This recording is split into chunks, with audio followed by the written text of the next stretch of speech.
What is going on, everyone? Welcome back to Spin Cycle Live. I'm your host, Nathan Hale. It is so good to see you all on this beautiful Wednesday afternoon. We have so many great stories to cover, but first, I should announce me and Robert Herr will be live streaming on January 20th, starting at 11:30 Eastern Time to broadcast the entire inauguration to all of you. So if you want to watch that along with us, enjoy all that commentary we have as we talk about Carrie Underwood's performance, Donald Trump's speech, all of the people, all the lovely faces we will be seeing at the inauguration. One of them will not be Michelle Obama. She will not be there apparently, which, I mean, no skin off any of our backs, but, just thought I'd pass that along to you all. This is a historic day, and we'd love to have you there along with us to experience it all together, all at once. So many great things to talk about. Once again, January 20th, 11:30 Eastern. We'll go over all of that with you. We'll review it all. We'll give our commentary. So many great things. But today, some great stories. To start with the bat, I don't know if any of you have been watching the Senate confirmation hearings for Trump's cabinet nominees, but I have to say, I watched most of Pete Hegseth's yesterday. I've seen some of Marco Rubio's. I've yet to get into Pam Bondi. Those are really the three that I care the most on. I might watch a little bit of some of the other ones. Maybe there'll be some clips and stuff. Chose not to really cover it because there's just so much information. I mean, we'd have to take an entire episode just to cover one of the nominations, and there's so many to go over. But to say, the Democrats have been treating these candidates so unfairly, especially Pete Hegseth. I really haven't gotten into a whole lot of questions for Marco Rubio yet, but they've been treating them so unfairly. Go watch them just to see how your government works, how people get into these positions and the questions that are asked. But Pete Hegseth, I mean, what a guy. I mean, I got a lot more respect for him yesterday after hearing some of his questions, and the way that the Democrats really grilled him, I thought was very unfair. Props to the Republicans for standing up for him a little bit and, kind of shooting some questions towards him that were actually meaningful and what someone in that position would have to deal with. Marco Rubio's had some good questions asked towards him, mostly, but one of the things that we cover in the show actually on Monday was Joe Biden saying that America is in the best position that it has ever been in, blah, blah, blah, blah, blah. And that was brought up towards Marco Rubio, and he had pretty much the same response that I had, which is like, I don't know how you could possibly believe that we are in the best position we ever have been, considering we've had 4 years of Joe Biden destroying our national credit on the world stage and getting us in all of these conflicts, right? So that's all I gotta say about that. I also think it's funny. Mark my words. Look at how some things are ending, especially in one of our stories today, right at the end of the Biden administration. They can give him credit for that. I've heard some rumors that there's peace deals going on in Gaza between Israel and Hamas. Notice how that came along right at the end of the administration, and then the Democrats are going to take credit for that. Disgusting. But let's get into our first story today, which is the impeachment of South Korean president. Impeached South Korean president detained weeks after martial law chaos. So, South Korean president detained after weeks of martial law chaos. So, for those of you who don't know, the South Korean president, he called martial law several weeks ago, and the whole reason, his name is Yoon Yeol, I think is how you pronounce it. So he declared martial law in South Korea on December 3rd of 2024. So I think we covered on the show, citing what he described as threats from North Korea, from the communist forces of North Korea, and the need to rebuild and protect South Korea from falling into ruin. So if any of that was accurate, really not sure about. What I do know is that he just did this out of the blue, and he didn't consult the national government in any meaningful way. He just did it. That's why all this fallout has happened, because he just did this thing, right? So he accused the opposition-controlled National Assembly of engaging in anti-state activities and sympathizing with North Korea.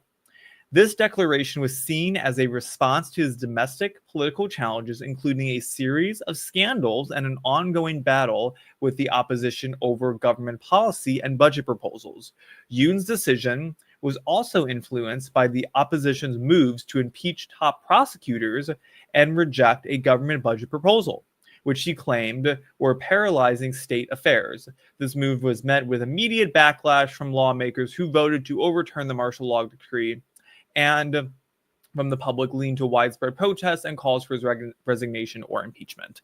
So my feeling on this whole matter is that this guy in North Korea, he was feeling pushback from his government. He's like, you know what, screw it. Like, let's see what we can do. And he went all scorched earth on these guys. So he's now having to deal with the fall from that because obviously his plan didn't work. So South Korean law enforcement detained impeached President Yoon Yeol, bringing him in for questioning following his short-lived martial law declaration last month. Yoon reportedly said he was cooperating with anti-corruption probes to avoid violence. So, going on this article, he says Yoon is referred to as a ringleader of insurrection in a search warrant, Reuters reported. So, I didn't really have all that much to say about that. I always think it's interesting whenever major world affairs happen like this, because that's something that happens every day, and I like sharing them. It's interesting to me, at least. That, I mean, you have a leader of a major country in the world. I mean, South Korea is a fairly peaceful country in the grand scheme of things, right? They're surrounded by conflict constantly. And it's interesting to me to see that all of a sudden we're having news coming out of them, because I'm sure many of you have never even heard of all that much coming out of South Korea before all this happened. So I hope that it was interesting to at least some of you, and nice little icebreaker to get us into the show. We're about 10 minutes in now, so we've had a good amount of people show up. But let's get into the next story. So the FDA bans red dye number 3 from foods. Now, if you're like me, you've talked about the dangers of synthetic food dyes for years. For years, right? If you're anything like me, you've not been eating these things for years. For years. Anything that says a color and then a number after it, you should not be putting into your body, right? And the thing with synthetic food dyes I've always found to be so crazy is that we can replicate the same colors, maybe not as brightly, but we can replicate colors naturally with foods. For instance, beets make a great red color. So anything that you find that has a natural coloring in it that's red usually comes from a beet, right?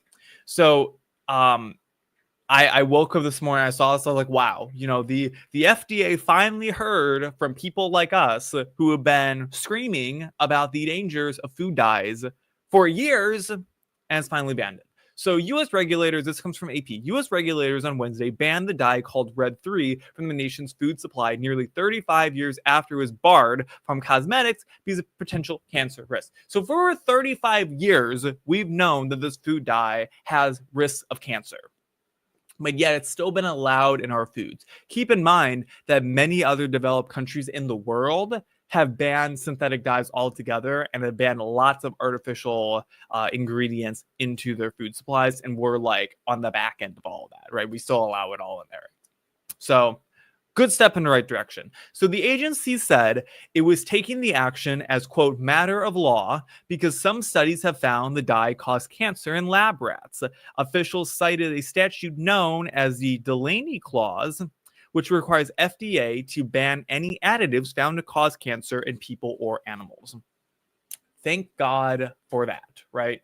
So Food manufacturers will have, this is the crazy part to me. So food manufacturers will have until, you think that FDA bans something that causes cancer and it's banned immediately. No, listen to this. Food manufacturers will have until January 2027 to remove the dye from their products, while makers of ingested drugs have until January 2028 to do the same thing. Other countries still allow the use of certain dyes but imported foods must meet the new U.S. standards. So I forget. I feel like it said somewhere in this article. Okay, so there was a letter to Congress that was written that said, quote, the FDA should act quickly to protect the nation's youth from this harmful dye used simply to give food and drinks a bright color. No aesthetic reason could justify the use of a carcinogen in our food supply. Thank God. So here's an example. So Red-3 is banned for food use in Europe, Australia, and New Zealand, except in certain kinds of cherries. So if you eat those little cherries, they're usually in like ice cream or like drinks or something. They have this red dye. That's what makes them that bright red color, as opposed to the cherries that you usually find at a grocery store. So that's been a big thing. You might have been eating red dye number 3 and not even known it, right?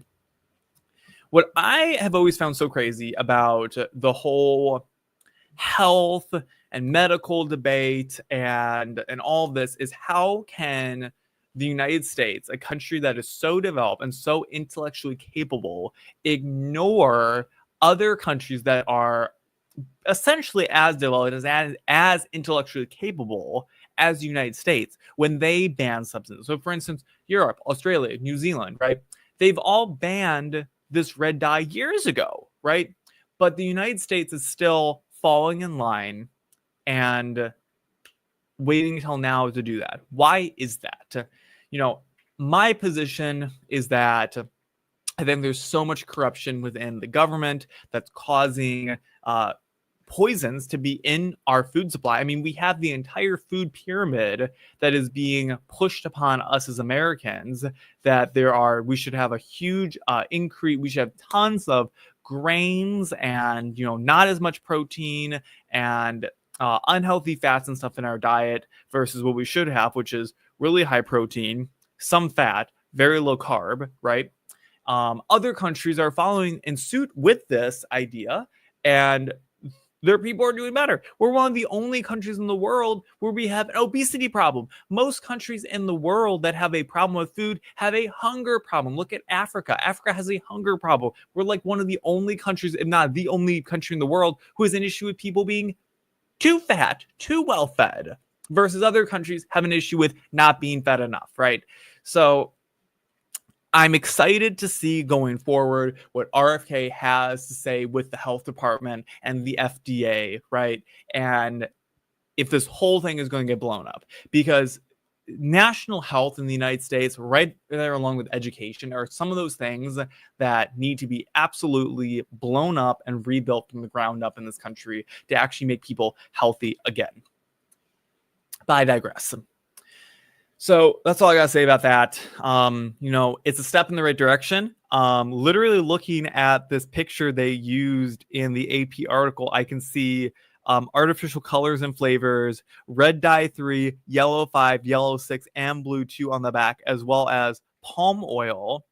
These are all terrible, and corn syrup as well. Corn syrup, all these things, terrible for your body. Don't eat any of them. Just as a general rule, don't put things in your body that you can't pronounce the name of or didn't come from the ground, right? If it was made synthetically in a lab by a human, probably not good for you, right? But I digress. Moving on to our next story. So inflation ticks up to 2.9%, but underlying prices are muted. So I've got two things to cover with this. I won't look at this chart in a second, but I have a New York Times article I want to talk about real quick. So this is talking about basically the same thing. I think this is the exact same graph for the most part. So this is a New York Times article. So it goes, the consumer price index rose 0.4% from November and was up 2.9% from a year earlier. the Labor Department said on Wednesday. It was the fastest one-month increase in overall prices since February, driven in part by another sharp rise in the price of eggs and other groceries.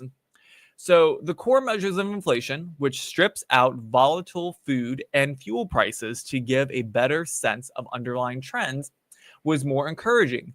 The index rose 3.2% from a year earlier after 3 straight months of 3.3% gains. Forecasters had not expected core inflation to slow. So prices continue to rise in some of the categories that matter most to consumers. Grocery prices that were relatively flat in late 2023 and early 2024 are rising again, led by the price of eggs, which is up by more than a third over the past year. Gas prices jumped to 4.4% in December, although they were lower than a year ago. Looking at this graph, so inflation is slightly raised again, up 2.9% from just a little bit ago, right?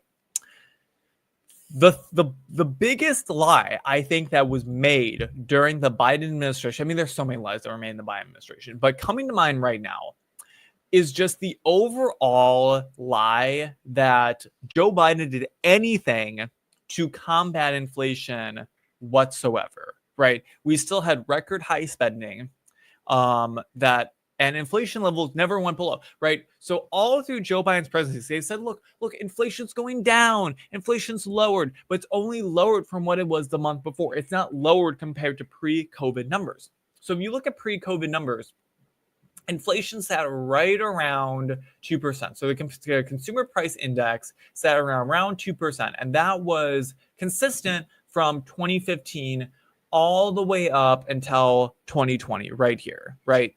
And then, of course, COVID happened. There was a huge recession. That dropped prices down to almost zero, and then they shot up through the roof due to all the government spending that was put in place, right? And yes, while Donald Trump is to blame for a lot of that spending, right? Joe Biden promised to lower inflation numbers down back to where they were pre-COVID, and he didn't accomplish that. So you can see inflation over the past couple of years has sat right around 4%, going as high as almost 10% overall during his presidency. So, I mean, Trump went out of office right about here in 2021, right? And right as he left office, things shot up, right? And to see that there's still so much higher, I mean, the core inflation and overall is still about at 3% right now. That's still essentially a full point above where it was pre-COVID times. So I whenever I see anything about inflation, I always think about the lie that was pushed by the Biden administration, how insane it was that they lied to Americans saying that, oh my gosh, look at how great inflation is getting right now. You know, we're doing so good, right? You should vote for us to continue along these trends. No. So that's all I gotta say about inflation. Insane to me that inflation, the consumer price index are still higher than they were COVID. I mean, we've had 4 years of Joe Biden that he said he was going to lower them. I'm interested to see what will happen under the Trump administration to see if we will get those numbers to pre-COVID numbers or even below under his leadership. Be on the lookout for that. We'll be monitoring that very closely. All right, so another story about Joe Biden. Oh my God, his face right there. Oh my God, cover it up. So this is another story from AP. So Biden's big semiconductor law will ramp up U.S. chip production, but at a high cost, a report finds. So a sweeping 2022 law touted by President Joe Biden as a way to revive U.S. manufacturing of semiconductors and reduce the country's reliance on foreign-made computer chips will sharply increase production of semiconductors in the United States. But it will do so at a high cost and might not deliver the best bang for the buck, concludes a report out Wednesday by an economic think tank in Washington. So the Peterson Institute for International Economics calculated that the $280 billion Chips and Science Act will create about 93,000 construction jobs as chip factories go up in the United States and 43,000 permanent jobs once they're in operation, right? But the government subsidies behind that are The expected chip manufacturers boom mean that each job created will cost taxpayers about $185,000 a year. $185,000 a year coming out of your money. It's my money. It's my money. I pay taxes every year, right? It's your money too. It's our money, right? Twice the average annual salary of U.S. semiconductor employees, the Peterson report found. So this huge Chips and Science Act, which was used across the board by Democrat influencers all through the campaign, talking about how great Joe Biden was. Oh my God, the Chips and Science Act, it's so good. Oh my God, so good, right? Nothing but subsidies, right? It's your tax money going and paying for all of this versus actually bringing manufacturing into the United States by making it a more considerate place to do your manufacturing at for these chips, right? And we need to have semiconductors, right? It's important for us to have those in our country, right? Most of them are manufactured over in Asia and China and Taiwan. Could be a big issue if China ever invaded Taiwan, right? And we saw what happened during COVID with computer chips. They skyrocketed through the roof in expense, right? But this was not the way. This is not the way, right? Striking up a trade deal, striking up a deal with a lot of these manufacturers to bring that business directly into the United States. Lowering restrictions on manufacturing, right? And I think would have been a big push.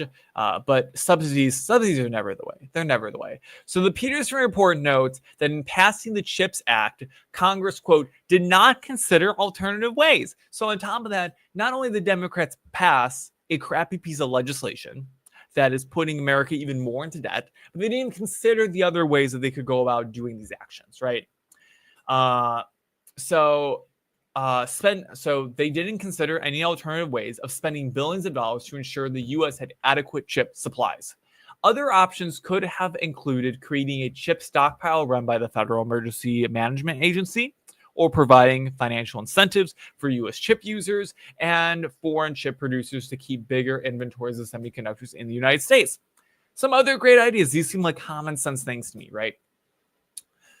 But Joe Biden touted and Congress passed the CHIPS Act after semiconductor supplies ran short following COVID-19 lockdowns. Like I said, the shortage disrupted production of automobiles and other products. The Biden administration also viewed ramping up made in America chip production as a national security issue because it would reduce U.S. reliance on foreign imports of chips, which are used by the military as well as other private companies. These are not bad things. These are not bad ideas. Having more chips, like I said, not bad ideas having this in the United States. But the way it was gone about, not a good idea, right? So it's unclear whether the incoming Trump administration will scrap or make changes to the CHIPS Act. During the election campaign, President Donald Trump had argued that tariffs on foreign chips, not subsidies to encourage U.S. production, would have done more to bring semiconductor plants to the United States. Another great idea. I think there's so many other options that you can do to bring manufacturing into a country. I think Trump knows about this. I'm interested to see what he will do in the future, but going forward, to bring that manufacturing to the United States. Any manufacturing in general here, I mean, it creates jobs. It makes our economy even more robust. And if we could get a handle on the chips industry, I mean, that would be a big win for the United States, because that's such a big industry in the world right now, because everything has computer chips in right now. If you're watching the stream right now, you're using a computer chip, right? This microphone has a computer chip inside of it. Your phone has a computer chip, right? All of these things have computer chips inside them. Everything has semiconductors in it now. So this is a big industry for the United States to be in. There's a lot of money to be made, especially if we can bring manufacturing to the U.S. and make tech companies that are selling products in the U.S. and in Europe, bringing them over and having them buy U.S. chips versus Chinese chips, right? And it would really put a kink in the Chinese economy if that were to be the case. But we will see going forward, and we will obviously update you as we go along with that. So our last story of the day. So House passes bill to shield K-12 sports from transgenderism. This is a bill that's actually passed. This isn't just talking about it anymore. It actually got passed by the House. So Sports advocate Riley Gaines. If you don't remember who Riley Gaines is the swimmer who was passed over by Leah Thomas, who's transgender, at, I believe it was a school in Pennsylvania, actually. So Leah Thomas came in first place. Riley, I believe, came in second place. And this was all because of Leah Thomas being a man, having male anatomy, having male hormones, right? Competing in a woman's sport. We all knew where this was going to end up. So there's your brief synopsis about Riley Gaines, but she has gone on and done so much stuff that has been so positive, and this is just one of them. So sports advocate Riley Gaines cheered as the House of Representatives passed a bill protecting women's sports from males who insist they are transgender women. The Protection of Women and Girls Sports Act passed the House with 2 Texas Democrats voting in support, making it bipartisan, Gaines wrote in response to the bill being passed. On to the Senate. I wouldn't necessarily call that bipartisan support. I mean, you got 2 Democrats to vote for your bill. 203 still voted against it, right? So, needless to say, great for America, great for Riley Gaines. But never forget which party is the one who wants to protect women and children, and which party is the one that wants to just merge those groups together into one homogenous glob, right? So in a 218 to 206 vote on Tuesday, the House passed H.R. 28, also known as the Protection of Women and Girls Sports Act of 2025, which prevents, quote, transgender women from competing on teams consistent with their gender identity, and amends Title IX. In response to the bill, Representative Tim Walberg, a Republican from Minnesota, explained that the bill, quote, offers a new promise to America's women and girls. So kicking off sports teams to make way for biological males takes opportunities away from these girls, Walberg said. This means fewer college scholarships and fewer opportunities for girls. It also makes them second-class citizens in their own sports and puts their safety at risk. The Protection of Women's, Girls, and Sports Act offers a new promise for American women and girls. Great thing overall. Great that this was passed correctly, as it should have been. I don't have really all much to say about that, other than I'm truly excited to see where Trump and the Trump administration goes in regards to issues like this. I mean, we all know that men and women should not be competing in the same sports league. The left loves to pull out this issue like, oh, so many transgender athletes, they take hormone therapies and stuff. They reduce their amount of testosterone, for instance, in their systems. But women are more than just hormones. Men are more than just testosterone, right? I mean, if you're a fully grown man, you're likely larger and heavier than the average woman out there is. That's just a biological fact, right? So the fact that things like this are being passed by the House and hopefully soon be passed by the Senate and to be signed into law by Donald Trump will be a fantastic achievement, right? There are so many other things where these issues need to be combated in education, just in society in general, right? And understanding that, I don't have an issue with trans people just as a general rule, right? If you want to exist in society, be my guest, go and do your own thing. It's when you start forcing ideologies down people's throats, when you start insisting that you deserve to be in a sport, right, with women who have worked so hard to get to where they are, right? It's where you lose me. And I've said on this channel before that I would be fully in favor of creating a transgender sports league. If I would watch it. Are you telling me you would not watch transgender wrestling? A trans man versus a trans woman just going at it, right? I would totally watch that. I think that would be really entertaining. But don't take these opportunities away from women who've worked so hard to get to where they are. Don't put girls into a compromising situation because all of a sudden you're allowing a man into the locker room with them, right? And the left loves to point out that instances of this are very rare. that allowing men and women's locker rooms turns into a bad situation for them. But that to me doesn't matter, right? If it happens one time, that's one time too many, right? This is a preventable issue that could have been stopped with legislation like this, and it will be. So that's all I gotta say about that. And that is the conclusion of today's show.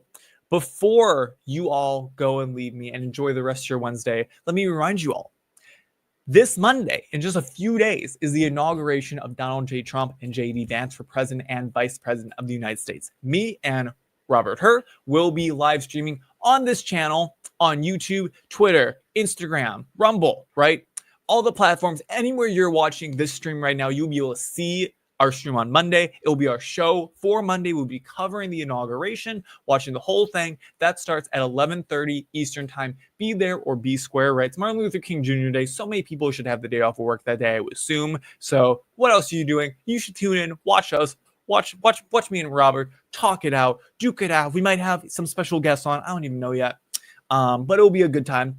So we'll cover Carrie Underwood, we'll cover Donald Trump, J.D. Vance, all the festivities, see who's there, see who's not there, and it'll just be a great time for us all. So once again, Monday, January 20th, 11:30 Eastern time. Tune in to my Twitter, right? If you're watching on YouTube, Instagram, Rumble, wherever you're watching this at right now, it'll be streamed right there. So come join us.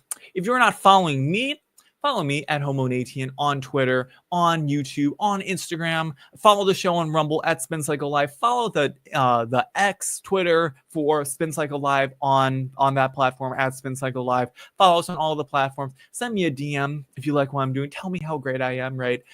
Share this channel with friends, right? Tell people how great the show is, right? We're constantly trying to build up our viewership numbers, and every single one of you helps. I see all of you out there. I see the comments. I see what you're all talking about, right? We want to build this show up to be as big as it can be, and that starts with you as the viewer. But that is all that I have to say. So thank you all for watching. I appreciate you all spending time with me this Wednesday afternoon. We'll be back here on Monday at 11:30 Eastern time to cover the inauguration, and then once again for our regularly scheduled broadcasting on Wednesday after that at 5 p.m. Eastern time.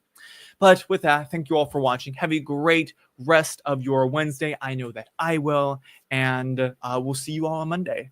But with that, I'll see you all around. Peace out. Bye.